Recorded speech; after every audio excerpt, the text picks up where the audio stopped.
close till I get up. Time is barely on our side. I don't wanna waste. તો મિત્રો આજે હું નવી રેસીપી સાથે આવી ગઈ છું. આજની જે રેસીપી છે તે છે ગુલાબ જાંબુ. તો જે લોકો સ્વીટ ખાતા હશે તેના માટે તો ખૂબ જ ટેસ્ટી બનવાના છે આ ગુલાબ જાંબુ, અને એ પણ રોટલીમાંથી બનાવવાના છે. જે આપણે ઠંડી રોટલી હોય તેમાંથી આપણા ગુલાબ જાંબુ બનાવવાના છે. જય શ્રી કૃષ્ણ, કેમ છો બધાય? મજામાં? શિલ્પાકી ગુજરાતી રસોઈમાં સ્વાગત કરું છું. તો ચાલો આપણે ગુલાબ જાંબુ બનાવવાની શરૂઆત કરી દઈએ. રોટલીના ગુલાબ જાંબુ માટે મેં આ 4 રોટલી લીધી છે. બીજું આપણે આ દૂધ લીધું છે, ઘી લીધું છે, આ ડ્રાયફ્રૂટમાં બદામ લીધા છે, ખાંડ અને આ મિલ્ક પાવડર. તો પહેલા આપણે આ રોટલીનું ખમણ કરવાનું છે. આપણે આ રીતે આ ખમણ જે રીતે જાડું બને એમાં આપણે રોટલી ખમણવાની છે. પહેલા આપણે રોટલી ખમણી લઈએ. હવે આપણે આવી રીતના આમાં રોટલીનું ખમણ કરવાનું. મેં આ બપોરે રોટલી બનાવી લીધી હતી અને આમાં મોટું મોટું ખમણ કરવાનું છે. એમાં આપણે આવી રીતના ખમણ 1 ચમચી જેટલું આપણે આમાં ઘી એડ કરી દઈશું. અને હવે આપણે ઘીને ગરમ થવા દઈએ. આપણું ઘી ગરમ થઈ ગયું છે. હવે આપણે આમાં ભૂકો છે તે બધું એડ કરી દઈએ.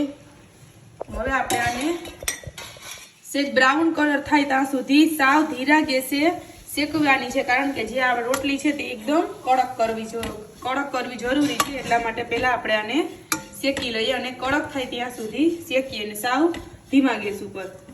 આપણી રોટલી છે તે શેકાઈ ગઈ છે અને કડક થઈ ગઈ છે. હવે આપણે આને થાળીમાં લઈ અને ઠંડી થવા દઈશું. આવી રીતના આપણે કડક કરવાની છે. હવે આને ઠંડી થવા દઈએ. આપણે આ રોટલી ઠંડી થઈ ગઈ છે. હવે આપણે આને મિક્સરમાં ક્રશ કરવાની છે અને સાવ પાવડર કરવાનો છે. એટલે આપણે થોડી થોડી નાખશું જેથી ને એકદમ સરસ પાવડર થાય. તો હવે આપણે આને ક્રશ કરી લઈએ.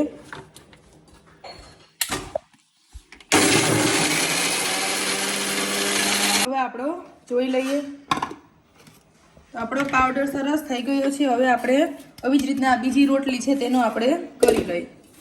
આપણે રોટલીનો પાવડર થઈ ગયો છે. આપણે આવી રીતના બનાવવાનો છે. હવે આપણે જે મિલ્ક પાવડર છે તે આમાં એડ કરી દઈશું. આ મિલ્ક પાવડર છે તે આપણે માવાનું કામ કરે છે અને એકદમ સરસ અંદર ગુલાબ જાંબુ અંદરથી નરમ થાય છે. હવે આપણે આને સરખું એકદમ ભેળવી લઈએ.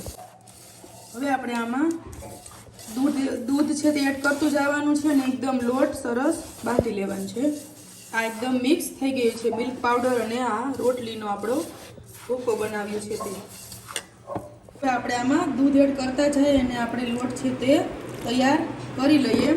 અને એકદમ સરખું મિક્સ કરવાનું છે અને એકદમ મસરવાનું છે, જેથી તે સરસ બધા એમાં મિલ્ક પાવડર, દૂધ અને આપણે જે રોટલીનો પાવડર છે તે એકદમ સરસ ભળી જાય. તૈયાર કરવાનું છે. આમાં આપણે થોડું થોડું દૂધ ઉમેરવાનું છે, કરતું જવાનું અને એકદમ મસરવાનું અને એકદમ લોટ કૂણો કરવાનો છે. આપણો લોટ હવે બંધાઈ ગયો છે. આમાં આપણે થોડું થોડું દૂધ નાખીને એકદમ સરસ કૂણો થઈ ગયું. થોડીક વાર લાગે છે પણ હવે સરસ એકદમ બંધાઈ ગયું છે. હવે આપણે વાળવાની છે. હવે આપણે બધી ગુલાબ જાંબુની નાની નાની ગોટી છે તે વાળી. તો હવે આપણે ગુલાબ જાંબુ હોય જે એવી રીતના આપણે આમાં નાના નાના બોલ્સ વાળવાના છે. અને બોલ્સમાં આપણે ધ્યાન રાખવાનું છે કે જે અંદર કોઈ એવી રીતના લમ્સ કે રીએ નહીં અને ગાંઠો પણ રીએ નહીં. એકદમ નરમ જ સરસ હળવા હાથે બનાવવાના છે. પહેલાં આપણે બધા એવી રીતના વાળી લઈએ. આપણે હવે ચાસણી કરી લઈએ. ચાસણીમાં આપણે કંઈ તાર કે એવું કંઈ લેવાનું છે નહીં, ખાલી આપણે ચાસણી જ કરવાની છે. ખાંડ ઓગળી જાય ને સેજ આપણે આ ચીકાશ જેવી થાય એટલે આપણી ચાસણી તૈયાર.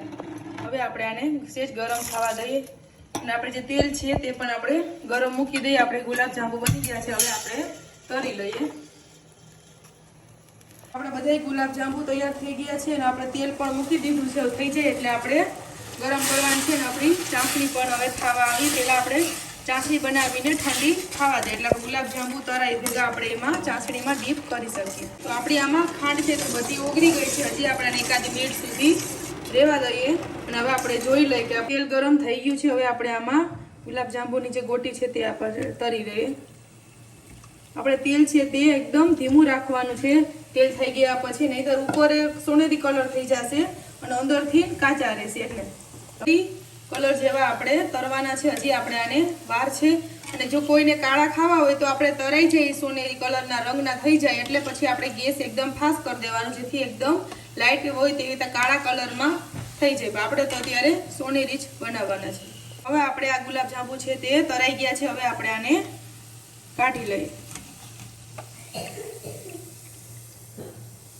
ચાસણી બની ગઈ છે અને ઠંડી પણ થઈ ગઈ છે. હવે આપણે આમાં ગુલાબ જાંબુ છે તે ચાસણીમાં ડીપ કરી દઈએ. આમાં આપણે બધા આ ગુલાબ જાંબુ નાખી દઈને આપણે આને અડધી કલાક જેવા રહેવા દઈએ, જેથી ચાસણી છે તે બધી આમાં ચડી જાય.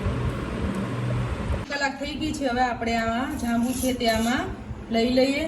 તો આપણા ગુલાબ જાંબુ છે તે સરસ બની ગયા છે અને આપણે આમાં ચાસણી પણ સરસ ચડી ગઈ છે. હવે જ્યારે તમને ગુલાબ જાંબુ ખાવાનું મન થશે ત્યારે તમારે નહીં માવો લેવા જવું પડે કે નહીં આપણે ગુલાબ જાંબુનું પેકેટ લેવા જવું પડે. સરસ આપણે ગુલાબ જાંબુ આપણે ઘરે રોટલીમાંથી જ બનાવી શકીએ. તો જે લોકોને મારી આ રેસીપી પસંદ આવે તે મારી ચેનલને લાઇક કરજો, સબસ્ક્રાઈબ કરજો, શેર કરજો, બેલ આઇકન દબાવવાનું ના ભૂલતા, જેથી તમને મારી. તો આપણે ગુલાબ જાંબુ જોઈ લઈએ. સરસ એકદમ આવી રીતના નરમ છે અને અંદર આપણી ચાસણી પણ એકદમ સરસ ચડી ગઈ છે. તો મિત્રો, જે લોકોને મારી આ ગુલાબ જાંબુની રેસીપી પસંદ આવે તે મારી ચેનલને લાઇક કરજો, સબસ્ક્રાઈબ કરજો, શેર કરજો, બેલ આઇકન દબાવવાનું ના ભૂલતા, જેથી તમને મારી નવી રેસીપી જોવા મળે. એક બીજી રેસીપી સાથે મળશું. ત્યાં સુધી બધાય આવજો.